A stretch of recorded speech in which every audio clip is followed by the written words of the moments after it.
bulduk abi. Nasılsın? İyidir abi, sen nasılsın? Allah razı olsun. Bizi böyle güzel bir günde yalnız bırakmadığın için sana çok teşekkür ediyorum. Öncelikle ayağına sağlık. Biz de teşekkür ederiz abi. Allah ağırladığın razı için. olsun. Yani arkadaşlar dün Zonguldak'a geldik. Cengiz abinin oğlunun Kadir kardeşimizin düğünü vardı. Tekrardan hayırlı olsun abi. Allah razı olsun kardeşim. Bugün dedik kısa bir video çekelim. Şöyle bir 15-20 dakikalık geldik. Dün şey olmadı. İnşallah Kardeşimden biraz size de çekemedik. Nasip olur. İnşallah abi. Aynen. Hayırlısı. Bugün de şöyle dedik kısa bir video çekelim. Burada da biliyorsunuz Cengiz abinin danası var, Paşa. Paşa meşhur. Aynen. Fenomen bu. Paşa. Bizim hatta kurbandaki kestiğimiz danayla aynı yaşıttı bu. Evet, aynı Biz onu yaşıt. kurbanda gönderdik. Cengiz abi fanlar olduğu için Paşa'nın satmamış. Şimdi şöyle aslında şöyle bir şey var. Her güzel şeyin bir sonu oluyor. Evet. Sonuçta. Ama tabii insanlar videolarda gördüklerinde bir bağ kuruyorlar. Evet. Bir de normalde ben mesela ilk hayvancılığa başladığım zaman hayvanlara isim takmayı çok severdik biz. İşte paşa, aslan, kaplan bilmem ne şeklinde. Sen de öyle yapmışsındır. Evet. Genelde isim zaten böyle hayvanlara Paşa. Tabii. Yani böyle biraz daha Reis olan. bilmem Aynen. ne falan filan. Bu şekilde isim koyduğun zaman hayvanları kesime göndermek evden insanın zoruna gider. Yani Hayvan biraz duygusal olduğu için. tabii zor olur yani. Aynen. Normalde ondan sonra ben isim koymamaya başladım hayvanlara. Yani daha kolay böyle göndereyim işte kesime her şey olmasın diye. Ama bunu da takipçilerimiz koydu ismi. Paşa ismini takipçilerimiz koydu. Bunun doğumundan büyüyene kadar bütün videolarını tek tek izlediler. Bu normalde bizim Mera'da inekler var biliyorsun. Biliyorum. Dün birazı geldiydi. O Mera'daki ineklerin tohumlamasında kullanıyorduk biz bunu. 1,5 sene falan, 1 sene falan biz bunu tohumlamada kullandık. Bunun yavruları var. Bunun kalitesinde, bunun güzelliğinde yavruları var. Daha onları getirmedik. İşte önümüzde düğün olduğu için, düğünden sonra Mera'dan onları getirmek için 5-6 kişi lazım. Yani süre buraya getirmemiz lazım. Yabani olmuşlar. Evet, bizim şimdi şöyle, biz Mera'ya hayvanı bir kovuyoruz. Bazı arkadaşlarımıza bu biraz enteresan gelebilir. Bizim burada hani ayı, kurt falan yok. Yani canavar dediğiniz kurt yok. Bizim Mera'da 3 ay, 4 ay, bazen 5 ay hayvan gelmiyor. Zaten gelen hayvanı da biz istemiyoruz. Geldiği zaman bize işçilik çıkarıyor. Ama abi gelmesine de gerek yok zaten. Aşağıda ırmak akıyor önünde. Tabii. Ot zaten var. Ot 12 ay boyunca var. He. Yani sürekli 12 ay boyunca otumuz var. Otumuz mevcut. O yüzden hem suyunu içiyor oradan, otunu bir taraftan otluyor. Akşam da kendine güzel böyle bunlar korunaklı yer bulur zaten kendine. Evet. Yani birkaç tane böyle mekan yapıyorlar. Biz de sadece günlük drone'la nerede olduklarını tespit ediyoruz. Yani tamam onlara biz gidip çoğu zaman bakmıyoruz ama çok sıcak havalar. Gerçekten çok sıcak. Hani bu Aynen. sıcakta meraya git gel adamı öldürür yani bu. Ama ne yapıyoruz? Drone'la mesela öğlene doğru ya da işte akşamüstü bir drone'u kaldırıyoruz. Hayvanlarımız nerede? Toplu olarak drone'dan zaten hemen sayıyoruz. Sayıyı da kaç tane var mesela? Arada bir çoğalıyor. Çoğalması demek ne demek? Doğum yapmış. Doğurmuş. Onları bile yakalayamıyoruz bazen. Zaten videodan düz gözüküyor buralar ama Evet. o kadar düz değil yani. Yok o kadar düz Buralar değil. düz gözüküyor ama Aynen. ırmağın kenarları falan Yok değil. düz değil yani. Genel Bayağı olarak bayır. mesela yukarıdan devreye doğru inerken görmüşsündür zaten. Arazileri falan Aynen. görmüşsündür. Sana sormak lazım. Buralar nasıl? Yani buraları hani şey olarak falan beğendin mi? Sana Güzel bir sormak abi yani. lazım. Hava biraz sıcak o yüzden. Hava Evet. sıcak olmasaydı zaten Mera'ya falan da gidecektik de. Aynen. Hem hava sıcak hem de zaman kısıtlı. O yüzden. Bugün birkaç tane daha düğüne gideceğiz. Aynen. Her gün 2 tane 3 tane düğün oluyor. Bu düğün sezonu. İnsanları da böyle zamanlarda müsaitsen yalnız bırakmamak gerekiyor. Aynen öyle. Mesela ben seni gördüğüme çok sevindim gerçekten. Çünkü seninle bizim dostluğumuz, abi kardeşliğimiz bayağı uzun zamandan beri devam ediyor. Aynen. Şöyle de bir şey de var arkadaşlar. Şimdi bu YouTube'dan bizi izliyorsunuz. İşte tarım ve hayvancılıkla alakalı ne bileyim işte bu köy videoları olur, farklı şeyler olur. Çizgisini bozmayan tek adam. Yani öyle söyleyeyim size yani. Estağfurullah. Kesinlikle çizgisini hiç bozmadı. Bir şey yok, ego yok adamda. Yani bunda ego hiç yok, sıfır. Arkadaşlar bu arada Cengiz abinin de kanalı var. Sözünü kestim abi. Evet. Cengiz Çaylı ve Tarım Hayvancılık. Ona da bakarsanız zaten aynı şekilde videolarımız. O biraz daha böyle bölgeler daha güzeldir. Onun videoları biraz daha Bizde yeşillik hayvan alanları. toplama videoları oluyor. Aynen. Evet, Pazarlık. pazarlık Aynen. videoları oluyor. Hayvan satış videoları, çiftlikleri dolaşma videoları. Ben aynı zamanda Türkiye'deki en büyük çiftliklerin rasyon danışmanıyım. Evet. Onların günlük, işte aylık yemlemelerini söylüyorum. Gidiyorum o çiftlikleri kontrol ediyorum. Kendimi evimin etrafında da böyle 20-25 tane böyle güzel hayvan bak göz zevki için aslında bu. Aynen. Yani bu benim aslında bir hobi. Normalde bunun kesilmesi lazım. Abi şimdi karşıdaki adamlar anlamaz ama hayvan ağırlıktan şu anda nefes alısı bile değişik Tabii. yani. Bu aslında ağırlaştıkça Bu sıcak hava eziyet. hayvana eziyet çünkü bu hayvan sıcaktan kalp krizi bile geçirir. Aynen öyle. Yani çatlayabilir de. Evet. O yüzden Çünkü- üstüne bak, buraya aldım bunu. Üstüne Aynen. şöyle bir koruma yaptım. %95. Bak burası çok güzel. Burası iyi zaten. Aynen. Ahırda olsa bu hayvanı yaşatamaz. Aynen öyle. Şöyle %95 bunu koruyacak. Bunlardan gölgelik filelerden çektik. Suyu orada. Güzel bir yemlik koyduk. Bir de bunu beton zeminden buraya aldık. Çünkü bak şu ön ayakta da gördün mü? Aynen. Dizlerde bir yastık var. Diz yastığı dediğimiz. Dizlerde yastık var. Ağırlıktan dolayı yatıp kalkarken hayvanlar ön ayaklarıyla yatıp kalkar biliyorsun. Oradan kuvvet alır. Abi 900 bir ton hayvandan bahsediyorsun. Yani Evet. bir ayağa 253 kilo yük Tabii. biniyor. Burada su toplanıyor. O su da zamanla böyle irine falan da dönüşüyor. Anladın mı? O yüzden rahat etsin diye bunu buraya aldım. Zaten besi hayvanın ayakları bozuldu mu? Tabii bozuldu mu Çöp. kestireceksin. Aynen. Hiç Aynen bekletmeyeceksin. kestireceksin. Hiç bekletmeyeceksin. Yoksa zarar. Bu şu an yaklaşık mesela 10 kilo falan günlük arpa tüketiyor. Bizim bir konsantre yemimiz var. Ondan günlük 1,5 kilo yiyor. 2-2,5 kilo da işte ot, sap, saman yiyor. Bu şekilde devam ediyor. Normalde 15 kiloya kadar mesela ben buna arpayı verebilirim ama vermiyorum. Hani şu an kestirmeyeceğim için çok fazla kilo almasını istemiyorum ama gene de aylık 60-65 kilo, 70 kilo alıyor. Bıçağa erken gideyim mi istiyorsun oğlum? Sen niye bu kadar kilo alıyorsun yavrum? Senin artık böyle bir rahatlaman lazım. Ama Anladın? şu anda kesimler düşük abi. Biraz daha Düşük. şey oldu mu yolcularsın sen. Aynen. Yani şöyle yılbaşına doğru bunun Ya. yanına şimdi keşke senle gidebilseydik ama bir günümüzü alır. Yani bunun yavrularını getirmek He, aynen. bir günümüzü alır. Bir de artık kalp krizi mi geçiririz? Anladın? Yani bu sıcakta ne olur Çok sıcak var. bilemem. Bunun yavruları var. Çok güzel yavruları var. Çok güzel düvelerim var benim. Simantal düvelerim. Seçmece aldığım düveler var. O düvelerden doğan yavrular var. Bunu tohumladığı işte düveler. Onları da geçen gün baktım. Yaklaşık 300'den 350 kilo arasında olmuşlar. Daha 8 aylıklar. Meradalar onlar. Maşallah. Boyları falan gelmiş. Artık besiye alınabilecek, besiye çekilebilecek şekle girmişler. Bunun yanına atacağım. Bunun yanına attığımda da birkaç gün burada bir kavga dövüş olacak. Çünkü bir Tellere dikkat et. tabii oradan gidebilirler. Aynen. Sana söyleyeyim. Yani buranın kralı benim diyecek bir tanesi Aynen. ki paşa diyecek. Yani buranın kralı benim diye paşa söyleyecek. Onları birazcık hırpalayacak. Bir hafta falan burası bir ana baba gününe dönecek. Ondan sonra tekrar düzene girecek. Öyle abi. Güzel bir hayvan. Seviyorum. Maşallah. Ama şöyle hayvanın şakası olmaz biliyorsun. Evet. Yani hayvanın ne yapacağı belli olmaz.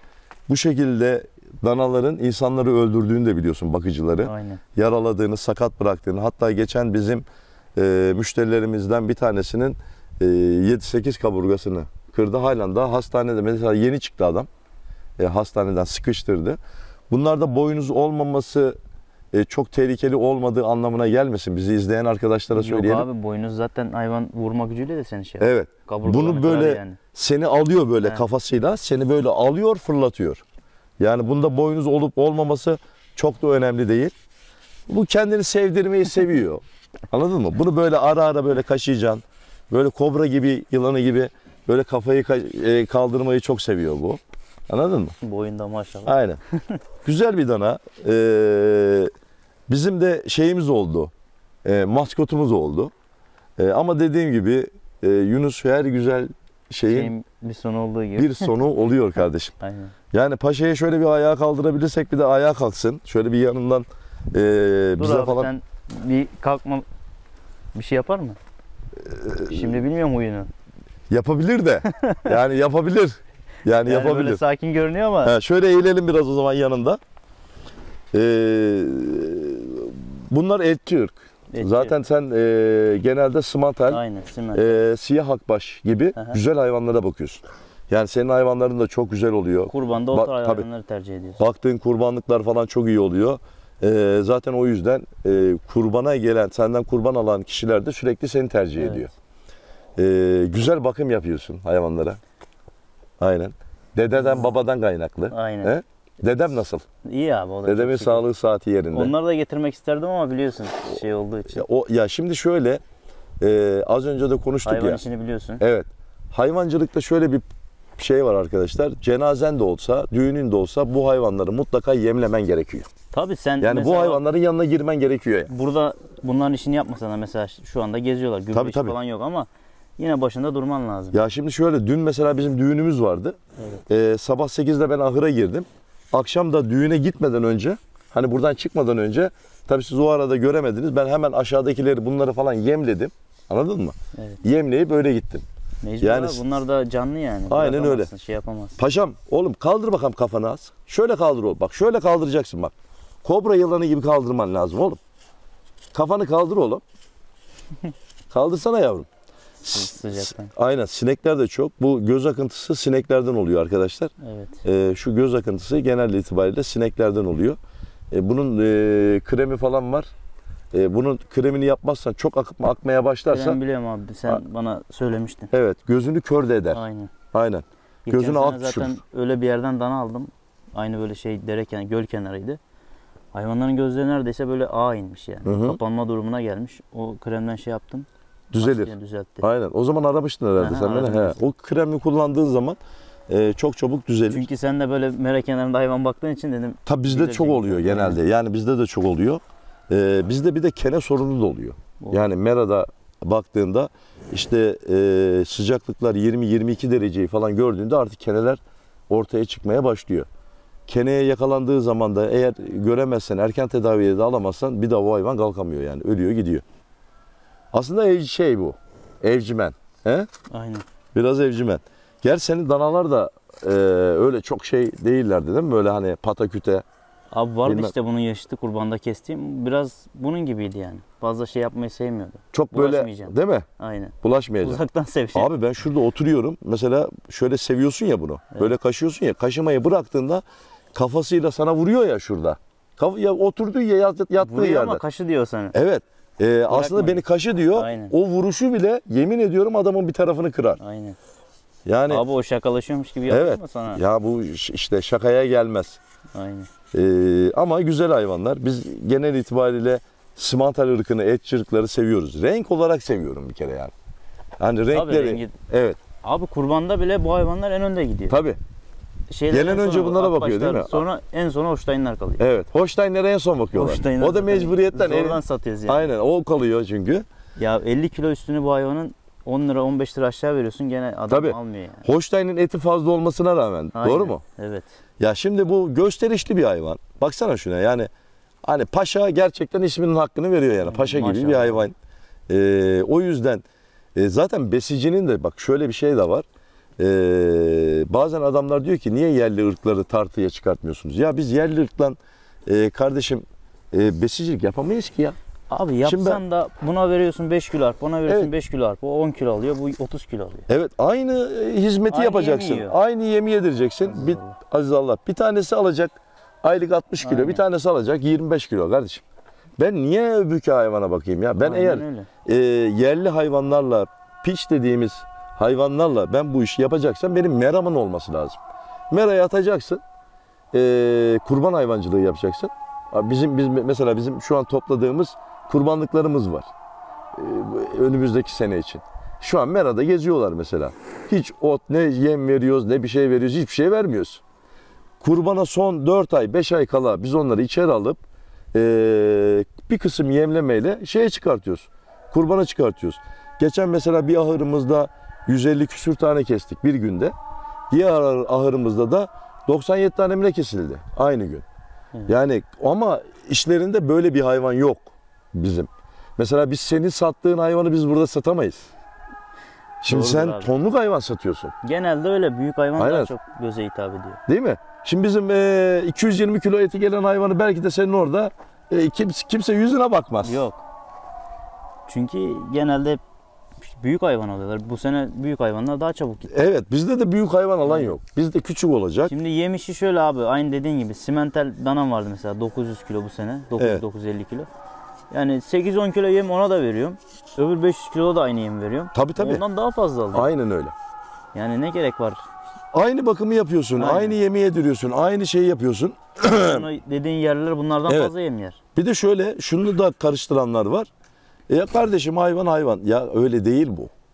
Yani burası Yunus'un işletmesi veya bizim işletmemiz veya bir başkasının işletmesi, hayvanat bahçesi değil bu. Tabii. Yani burası bir hayvanat bahçesi değil. Sen bu Biz işten de para kazanıyorsun. aynen biz de buranın müdürü değiliz. Yani biz tamam hayvanı seviyoruz. Hayvanı seviyoruz ama biz bu hayvandan aynı zamanda da ailemizi geçindiriyoruz. Aynen Yani öyle. çoluk çocuğumuzu geçindiriyoruz, kendimizi geçindiriyoruz. O yüzden bizim birazcık buna ticari gözle bakmamız lazım. Yani bize para kazandıracak şekle getirmemiz lazım. Tabii canım. Ya sen şimdi bu hayvanı kesmediğin süre içinde bu hayvan yaşı geçtikçe şey olacak. Tabii. Ayaklar bozulacak, kalkamayacak. Aynen belli bir zamandan Evet. sonra kilodan duracak bu. Bu şöyle, yani bunu baz almasın arkadaşlar. Sen zaten biliyorsun, yani işin içinde olduğun için biliyorsun. Bunu baz almayın. Biz buna zevkine bakıyoruz. Evet. Bu zevk. Bu zevk amaçlı bakılan. Bunun kar etmiş, etmemiş, hani para kazandırmış, kazandırmamış benim için çok böyle önemli değil. Yani bundan para kazansam da olur, para kazanmasam da olur. Evet. Hani bu burada çatlasa da Allah göstermesin öyle bir şey olmasın ama Allah yani hani çok böyle işte ben bundan para kaybettim diye değil de öldüğü için üzülürüm. Anlatabiliyor muyum? Evet. Yani ben buna zevk için bakıyorum. Bunu arkadaşlar mesela seviyor, beğeniyor bu hayvanı. Bir de baktığın zaman hayvana mesela şimdi ahıra giriyorsun ya. Önce hayvanların poposunu görüyorsun. Kıçını görüyorsun. Evet. Şimdi her gün giriyorsun abi, bir tanesinin kıçı hiç büyümüyor, Üçgen. genişlemiyor. Ha, Üçgen artık. aynen. Bir tanesi de her gün böyle gidiyor böyle. Aynen. Adamın hoşuna gidiyor. Yani içeri girdiğinde diyorsun ki Ya bir ulan asalet var hayvanda. tabii verdiğim yemin, anladın? Hakkını veriyor. Hakkını veriyor bu diyorsun. Bir de göz zevki de var abi. Yani göz zevkin de var. Evet. Şimdi şundan şurada 10 tane olacak. Bak şöyle 10 tane olacak. Şuraya bir yere masanı koyacaksın. Semaverini yakacaksın. Anladın? Canın sıkılır mı? Sıkılmaz abi. Sıkılmaz. Benim de Hatta hiç- yem benim de- yerken daha çok şey oluyor. Onlar Evet. yem yedikçe sen izlerken. Değil mi? Daha güzel Aynen. oluyor. Daha hoş oluyor. Ben mesela hep ahırlarda yarım saat, bir saat oturuyorum. Bu oturmamın nedeni hem onları şöyle oturmamın nedenini de söyleyeyim. Bütün arkadaşlar bunu yapması lazım. Yeme gelmeyen hayvan var mı? Yemeyen var mı? Yemeyen var mı? Değişik bir hareket yapan var mı? Bu hayvanların dilleri var ama ağızları var ama bunlar konuşamıyor. Bunlar vücut dilleriyle bize bazı şeyleri anlatmaya çalışıyor. Hareketlerinden. Mesela yurt dışından ben bir kitap getirttirdim. Şöyle kalın bir kitap. Onu ben sana göndereyim. O kitabı göndereyim. Onu ben çevirttirdim Kadir'e. Almancaydı. Onu ben Türkçe'ye çevirttirdim. Büyükbaş hayvanların vücut dilleriyle alakalı. Yani bunların her yaptığı harekette aslında sana bir şey söylemek istiyor. Bir anlam. Aynen. Mesela kaşınması, ayağıyla şurasına, arkasına doğru vurması. Anladın mı? Şöyle yapıyorlar. Aynen. Yatıp kalkması. Mesela bazen köpek gibi yatarlar şöyle. O ne demek? Aşidoz olmuş bu hayvan demek. Önce önü kaldırıyor sonra Tabii, tabii. arkaya biraz oturuyor böyle. Aynen öyle. Köpek oturuşu Şöyle diyor. köpek oturuşu derler. Aynen. O aşidoz olmuş. Yani kaba yemini az ver, kesif yemini, otunu az vermişsin ona. Kaba yemi dayanmışsın demek. Yani bu hayvanların işte soluk alıp vermeleri, nefes alıp vermeleri, geviş getirmeleri, yaptığı idrarın şekliyle alakalı bile adam makale yazmış. Yani idrar yapmasıyla alakalı bile makale yazmış yani. Mesela bazı hayvanlar pst, pst, pst, pst diye atar. Doğru mu? Aynen. Yani öyle işer. Bazısı da işedin bir bırakıverir. Sanki şeyden su koy vermiş gibi. Anladın? Evet. İşte bunda bir enfeksiyon var. Anladın mı? Bunun mesela üriner sisteminde bir enfeksiyon var demek. Bunun önlemini al demek. Ayağıyla arkasına doğru vuruyorsa, şu karın altlarına doğru vuruyorsa yine sidik problemi var gibi birçok böyle makale yazmışlar. Bunları işte değerlendirmişler. Anladın mı? Bunu bir kitap haline getirmişler. Çok güzel aslında. Evet. Yani hayvanların vücut dilleri. Bu hayvanlar aslında bizde bir şeyleri konuşuyor. Kulaklarının şekli, kulağının yukarıya bakıp olması, düşük olması. Mesela kulak düşükse Hasta. hasta.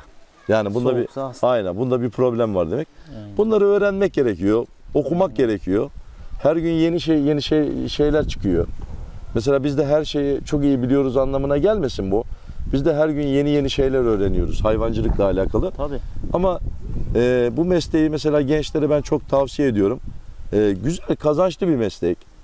Çok böyle kısa bir sürede evlerini, arabalarını alabilecekleri bir meslek. Aynen öyle. Yani gidip de mesela ben 20 bin liraya, 25 bin liraya, 30 bin liraya el alemin işinde çalışıp başkasını zengin edeceğime Zorluğu var kendimi ama zengin ederim. Yani sonu da iyi oluyor yani. Tabii sonu iyi Ha. oluyor. Yani sonu Ama gerçekten herkes uğraşamaz senin dediğin gibi. Tabii. Ya ben bu işe ilk başladığım zaman benim çok düşük model bir transit alacak param dahi yoktu.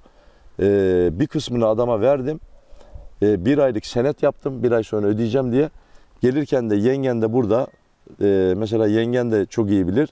Arabayı aldık gelirken cebimde 2 tane buzu alacak param kalmıştı. Dedim ki hanıma bütün sermayemiz bu. Yani ne yapacaksak bu saatten sonra bundan yapacağız. Evet. Yani bütün sermayemiz bu. Beraber birlik olduk hanımla birlikte. Bu biliyorsun aile işi. Aynen. Mesela sen şimdi buradasın. Niye? Gözün arkada değil. Aynen. Orada baba var. Evet. Yani bir şekilde bu hayvanlar yemleniyor, bakılıyor, bir şeyler yapılıyor. Doğru mu? Tabii canım.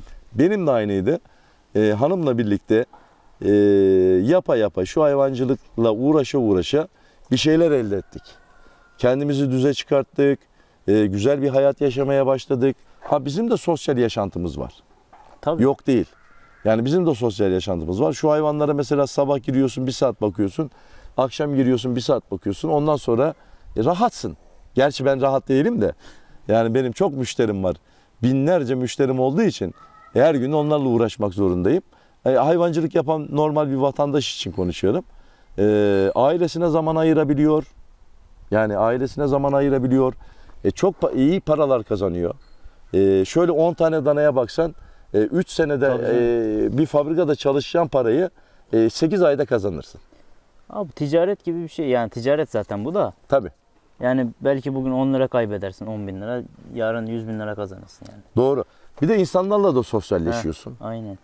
Şimdi sen her bayramda yeni insanlarla tanışıyorsun. Anladın? Tabii. Sana iş adamları geliyordur. Doğru mu? Aynen öyle. Hatta sende çok büyük bir dana vardı. Onu sen birine sattın. Neydi o abinin ismi? Burak abi. Burak abi diye. Burak Aynen. abiye hayırlı olsun diye. Mesela adam büyük ihtimal iş adamı herhalde o. Tabii. Ya Burak Aynen. abi de çok sevdiğim bir adamdır. Yani iş adamı ama yani bizim gelir beraber çay içer yani öyle şey adam değildir yani. Kendini yüksek. Gönlü büyük, Aynen. gönlü güzel. Anladın? Bir hayvan verdik. Geçen sene 2 tane amcalarını getirdi. 2 tane onlar aldı. 3 tane hayvan verdik onlara mesela. Evet. Mesela yani bunlar güzel şeyler. Tabii. Yeni insanlarla Aynen. tanışıyorsun. Mesela ben her gittiğim memlekette yeni insanlarla tanışıyorum. Yaklaşık böyle belki de 5000'e yakın şeyim vardır. Müşterim vardır. O müşterileri dolaşıyorum. Şehir. Ahır. Tabii. Bakıyorum hani nasıl yapıyorlar. Bir yanlışları var mı yok mu? Rasyonları Sen uyuyorlar mı aslında uymuyorlar mı? dolaşmayabilirsin. Telefondan da şey yapabilirsin yapabilirim. ama demek ki için el vermiyor. Yani. Aynen işim Görmen el lazım. vermiyor. Görmem lazım. Aynen. Ne kadar da söylesen telefonla söylesen yanlış Evet. olabiliyor. Onun doğru bildiği yanlış olabiliyor. Veya ben bazı şeyleri yanlış bir şeyi söylemiş olabilirim ama beni yanlış anlamış olabiliyor. O yüzden yani mutlaka gidip görmek gerekiyor. Gidip gördüğün adam gerçekten çok başarılı oluyor. Tabii. Yani gidip gördüğün zaman çok başarılı oluyor. Bu mesleği gerçekten insanların yapması lazım. 2,5 ay önce biliyorsun et fiyatları düşüktü. Evet. 400 liradan kestiriyorduk 3 ay önce. 400 liraydı karkas kesim fiyatları şimdi bu 260-270'lere kadar düştü. Yani Angus mesela İthal Angus kesimi. O da ithal geldi Ya, diye. tabii ithal et çok giriyordu. Evet. Buradan şunu da söylemek istiyorum. Hayvancılıkla alakası olmayıp ama bizi izleyenlerin, bizi takip eden abilerimize, büyüklerimize, kardeşlerimize şunu söylemek istiyorum. Bizler fırsatçı değiliz. Yani biz bu hayvanların fiyatlarını biz yükseltmiyoruz. Yani biz çıkartmıyoruz bu hayvanların fiyatlarını. Siz bundan 3 ay önce şöyle bir örnek vereyim, hemen anlayacaksınız. Bundan 3 ay önce biz bu hayvanı kasaba verdiğimizde 400 liraydı. Karkası 400'den veriyorduk. Aynen öyle. Geçen haftaya kadar 300 liradan kesiyorlardı, doğru mu? Biz bu hayvanı 3 ay önce 400'den kestirirken kıymayı 550 liraya yiyordunuz. Biz hayvanı 300 liraya kestiriyoruz, siz yine 550'ye yiyorsunuz. Aynen. Yani Ya üretici şey yapmıyor. evet, abi. demek ki Yükse de- fırsatçı olan biz değiliz. Doğru mu? Aynen öyle. Yani fiyatları yükselten, fırsatçılık yapan biz değiliz. Biz üreticilerin desteklenmesi, gençlerin daha çok önünün açılması lazım. Mesela kredi veriyorlar ya, Evet. 50 tane belge istiyorsun. Ya bu kadar bir şey yapmaya gerek yok ya, bunları çok büyütmeye gerek yok. Bazı ülkelerde hayvanları bedava veriyor devlet. Hayvanı bedava veriyor, ahırı bedava veriyor, daha üstte sana para veriyor. Abi süt yükseliyor, et yükseliyor. Hemen bir yani çözüm şeyine giriyorlar. Sütü düşürüyorlar. İthal Mesela sopasını gösteriyor. sen bu işin başını çözsene, üreticiyi şey yapsana, yani niye üreticinin Bir de et pahalı değil. 550 liraya, 600 liraya aldığınız kıyma gerçekten pahalı değil. Bence sene sonuna doğru kıymayı 800 liralara, 900 liralara kadar çıkartacaklarını ben tahmin ediyorum. Bakın, et pahalı değil sevgili dostlar. abi bir hayvan kolay yetişmiyor ki. Aynen öyle. Şimdi o işin bizim ilgilendiren kısmı. Tavuk ona bakılırsa daha pahalı. Daha Tavuk pahalı. 45 günde yetişiyor. Ona bakarsan balık daha pahalı. He. Balık da çok pahalı. Aynen. Bunlar farklı şeyler. Onunla ilgili ben size kısa bir örnek daha vereyim. Babam benim emekli. 15 bin lira emekli maaş alıyor babam. Emekli 15 bin lira alıyor. Madenden emekli. Tabii madenden emekli. 15 bin lira emekli maaş alıyor. Normal emekli olan, mesela şimdi sen sigorta ediyorsun değil mi? Ben de sigorta ediyorum. Biz emekli olduğumuzda, şu an emekli olmuş olsak 12.500 lira bir emekli maaşı alacağız. 12.500 lira emekli maaşı alan veya 15 bin lira emekli maaşı alan veya 20 bin lira askeri ücrete çalışan adama 550-600 liraya et pahalıya geliyor. Yani pahalı. Bu Pahalı. adama pahalı. Ama bu bizim hatamız değil. Yani senin acaba et pahalı diyeceğine bize bu şekilde yorumlar yazıyorlar ya bu arkadaşlar. Acaba benim maaşım düşük olabilir mi diye düşünmesi lazım. Şimdi aynı emekliye 12.500 lira alan emekliye 30 bin lira 35 bin lira emekli maaşı verirse 600 liralık ete pahalı demez. Doğru mu? Yani burada da bizim bir suçumuz Aynen. yok. Onu söylemeye çalışıyorum. Üretici olarak bizim de suçumuz yok. Geçen sene mesela buğdayı 7 liraya sattık. Bu Hı hı. sene de 8-8,5 lira yani. Evet. Bu sene 8,5'a Bu verdiniz. sene çok şey ekmiyor. Tarlaları bırakıyor. İcarlar da 2-3 milyara çıktı kirası. Yıllık dönümü. Sen gene iyi vermişsin. Bizim müşterilerimiz mesela Ankara'da 6 liradan toplamaya başladılar. Abi 6 liradan ne kazanacak? İşte ne yani. kazanacak yani? 6 liradan toplamaya başladılar. 6,5 oldu, 7 oldu. 7,5'ta kaldı. Yani 7,5'dan Yani 10 dönüm yerden 500 kilo buğday yasa Evet. 5 ton buğday yapar. 7 Tabii. kere 5 35. 35 kurtarmıyor. kurtarmaz. Kurtarmıyor ama şöyle bizim besicilerin işine geldi. Biz biliyorsun yem vermiyoruz. Biz arpaya dayalı bir Evet. besi sistemi yaptığımız için biz ne kadar uygun hesaplanırsak zaten bu işin besi hayvancılığının püf noktası şu. Yani bunun belli başlı bir altın kuralları var. Birinci kural, kaba ve kesif yemini sezonda alıp depolaman lazım. Tabii. Yani Üstüne kapatmak. aynen öyle. Şimdi sen 8 liradan arpa sattın diyorsun. Bedava. Benim Arpa mesela 8 değil, arpa 7 lira. 7 Buğday liradan. 8 Ha lira. bak 7 liradan arpa satmış. 7 liradan. Şimdi benim arpam bitti. Ben düğünden 2 gün önce arpa almaya gittim. Filek aldım. Tabi bu bölge bölge değişiyor nakliyesine göre. Kilosu 10-12 lira vardır. 14 liradan aldım. Ha işte. Şimdi şöyle 7 liraya yediren adamla bak 14 liraya ben alıyorum, yediriyorum, ben bile kazanıyorum. 7 liraya yediren adamın ne kadar para kazandığını şu işten sen düşün. Aynen. Anladın? Ama bunu sezonunda alırsan. Şimdi ben 7 liradan alsaydım bir sene boyunca hayvanlarımın yiyeceğini, zam gelmiş gelmemiş aman bana ne derdim, doğru mu? Beni çok fazla etkilemezdi. Evet. Ama peyderpey alırsan, sen yemi haftalık alırsan, aylık alırsan mutlaka bu fiyat artışlarından etkileniyorsun. Zaten bu 2 yıldır şöyle bir şey var. Yani ekmeyip zamanında gidip böyle üreticiden arpayı alsan daha karlısın ekmekten. Bak şöyle düşün. Örnek verelim bak. 5 kilo arpa düşünelim. 5 kilo. Şu hayvana ben 10 veriyorum. Ama 5 verdiğimi düşünelim. Evet. 5 kilo arpayı ben senden almış olsaydım 35 liraya buna yedirmiş olacaktım, değil mi? Evet. Bir kırma makinesi alıp kırar buna yedirirdim 35 liraya. Şu an ben aynı arpayı 5 kilo arpayı 70 liraya alıyorum. Doğru mu? 70 liraya. Arada var 35 lira fark. Bir hayvanda 5 kilo yerse bu 10 kilo yiyor, 15 de yiyebilir. 35 lira bir hayvanda günlük aylığa vurduğunda bu 1000 küsür lira yapıyor. 1000 diyelim. Bir hayvanda 1000 lira zararın var. Bak cebinden ekstra para çıktı demek. 50 hayvanda 50 bin lira aylık zararın var demek. 7 ay verirsen buna 350 bin gitti. Aynen. Yani kazancından sadece arpadan 350 bin lira gitti. Bunun yanında silajın var, Samanı var. samanın var, yoncan var, ATK ya da PTK'n var. Bunlardan da kaybettiğini düşün. Senede aşağı yukarı 1 milyon lira senin karından gitti demek. Aynen. Bugün 1 milyona da kaç tane hayvan alırsın?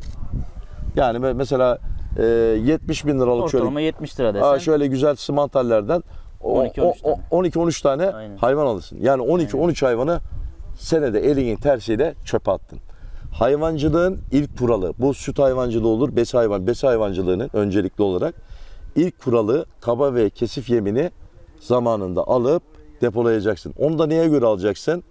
Hayvan sayına göre, hayvanın ırkına göre, simantalse farklı bir yer, Holstein'se çok yer. Anladın mı? Daha çok yer. Yani onda dolu dolu gitmek lazım besiyi. Hayvanın ırkına göre, canlı ağırlığına göre. Mesela 200 kiloluk hayvanlar alırsın 10 ay bakarsın. Evet. 400 kiloluk hayvanlar alırsın 6 ay bakarsın. Anladın mı? Aynen öyle. Kaç ay bakacaksan ona göre, Ona bir göre. de rasyonuna göre. Sen buna nasıl bir rasyon yapacaksın? TMR dediğimiz tam rasyon. İçinde silajı olan, ATK'sı, PTK'sı olan, kepeği olan bir rasyon mu? Yoksa ver önüne arpayı yemi, samanı at bir köşeye kuru besleme mi? Bu da değiştirir senin maliyet hesabını, bu da senin değiştirir. Evet. Ona göre mi yapacaksın? O yüzden kaç hayvanın varsa öncelikle hayvan almayacaksın. Bakın önce hayvan yok. Hayvan almak yok önce. Önce kaba ve kesif yem alacaksın. Artan paranla hayvan alacaksın. Arkadaşlar ne yapıyor? Tam tersi. Önce hayvan alıyorlar. 50 tane hayvan alıyor. Oğlum yem. Abi yeme para kalmadı. Kredi çekmem lazım. Oğlum sen niye 50 alacağına 40 tane almadın? Tabii. Sen niye kendini borçlandırıyorsun? 50 hayvan olduğunda sen o köyün ağası mı zannediyorlar seni? Gideceksin. Zaten o açığı kapatıyorsun sen ondan yani. Fazlasıyla kapatıyorsun. Zaten zarara giriyorsun hani. Aynen. O zaman ne yapıyorsun? Yemi haftalık almaya başlıyorsun. Aylık alıyorsun, Bostan haftalık yani. alıyorsun tabii. Ve pahalıya almış oluyorsun. Sen şimdi bana bir şey söyledin. Otelde otururken. Dedin ki abi ben yemi bir alıyorum 6 ay boyunca, doğru mu? Fiyattan hiç etkilenmiyorum dedin. Evet. Ama müşteriye satarken de ona göre satıyorsun. Mesela müşterinin de hoşuna gidiyor. Hesaplı veriyorsun. Evet. Şimdi sen yediriyorsun atıyorum 10 liraya 5 liraya yemi. Öbürü yediriyor 15 liraya. Adam sana kurbana geliyor. Şu hayvana diyorsun ki sen 200 lira. Öbürki adam da 270 diyor. Anladın? Çünkü Adam senin şeyine bakmaz. tabii pahalılığına. bakmaz. O hesabına bakar. Sen maliyet hesabını düşürmüşsün. Aynen. Daha uygun fiyatlı vereyim. Müşteriyi elimde tutayım. Anladın mı? Sürekli bana gelsin. Her sene benden kurban alsın diye. Kar marjını da o şekilde tutuyorsun. Ama sen alırken kaba ve kesif yemlerden zaten para kazanıyorsun. Aynen. Orada zaten sen ekstra bir şey oluyor. Yani cebinde para kalmış oluyor. Anladın?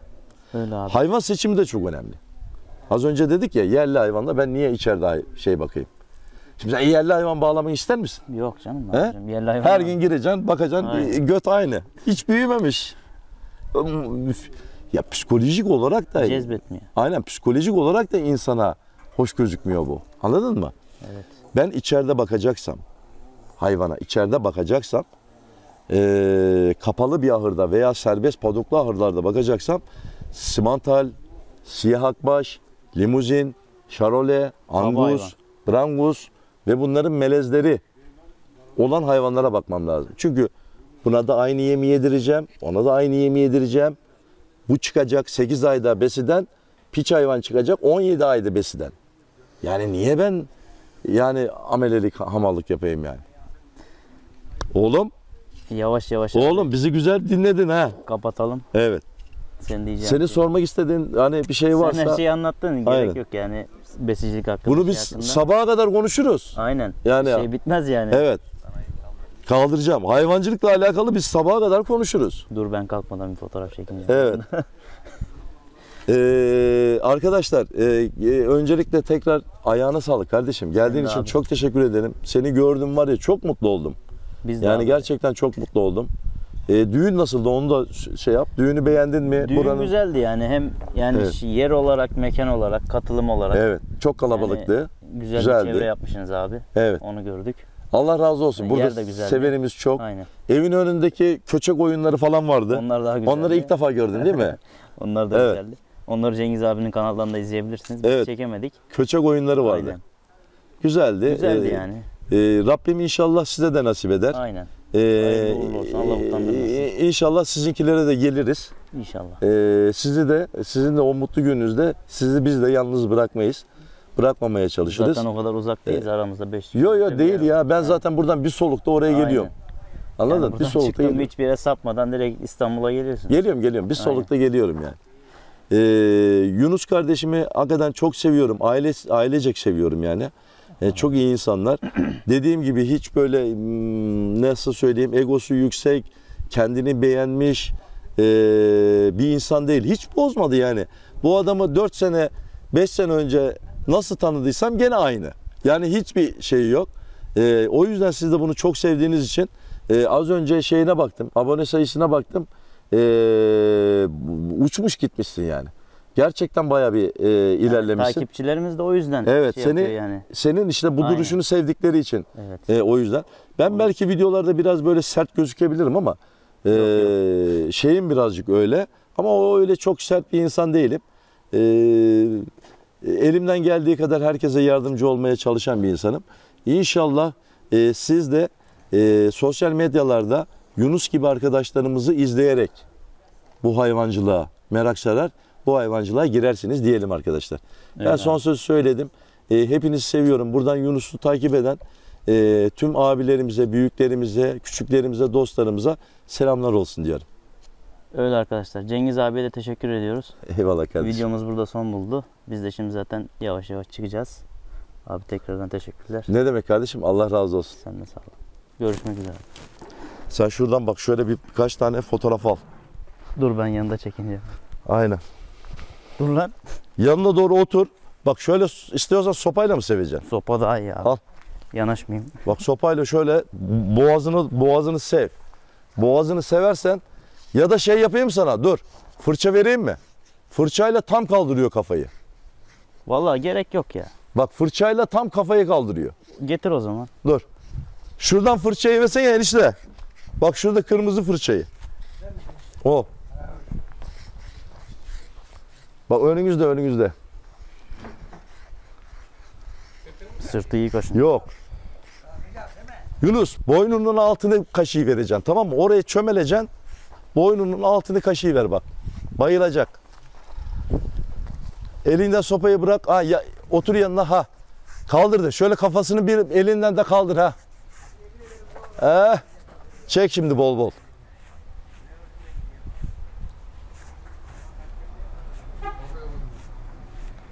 Dur. Dur oğlum dur. Üstünü de kirletme. Gidene kadar arabada kokarsın. Koksun ya. Bak kaldır kafayı. Heh.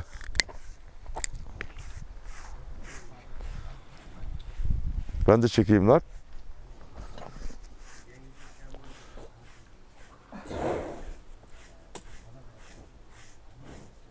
Tamam mı?